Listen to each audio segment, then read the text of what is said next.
Ultimate Warrior est une véritable légende du catch professionnel. Que vous le connaissiez ou non, il a profondément marqué l'histoire de la WWF, aujourd'hui renommée WWE.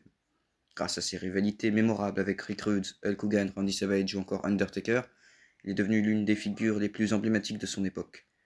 Disparu en 2014, il laisse derrière lui un héritage considérable, et je vous propose aujourd'hui, dans cette vidéo, de retracer l'ensemble de sa carrière de façon bref. James Bryan Hedwig voit le jour le 16 juin 1959 aux États-Unis d'Amérique. Il ferait ses premiers pas dans le monde du catch professionnel en 1985 aux côtés de Sting.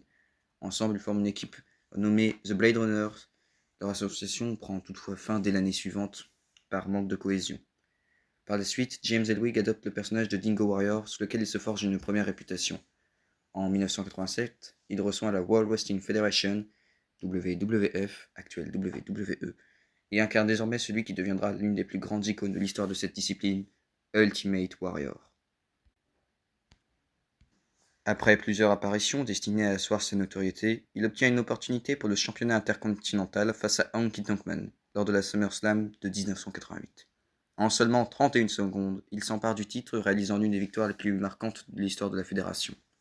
Quelques mois plus tard, la WrestleMania numéro 5, il perd son championnat face à Rick Rude avant de le reconquérir lors de la SummerSlam 1989. Sa carrière prend alors une nouvelle dimension, lorsqu'il entame une rivalité historique avec Hulk Hogan. Leur affrontement atteint son apogée à WrestleMania numéro 6, où Ultimate Warrior devient simultanément champion intercontinental et champion de la WWF. Cette rivalité demeure encore aujourd'hui l'une des plus célèbres de l'histoire du catch professionnel. Par la suite, il s'engage dans une intense rivalité avec Randy Savage, donnant lieu à plusieurs rencontres devenues cultes. Cependant, des désaccords avec Vince McMahon, le PDG de la WWF, entraînent son départ de cette même fédération. Quelques années plus tard, il effectue son retour au sein de la fédération, reprend rapidement sa place dans les programmes télévisés et entre notamment en rivalité avec Hunter S. Helmsley, désormais mondialement connu sous le nom de Triple H.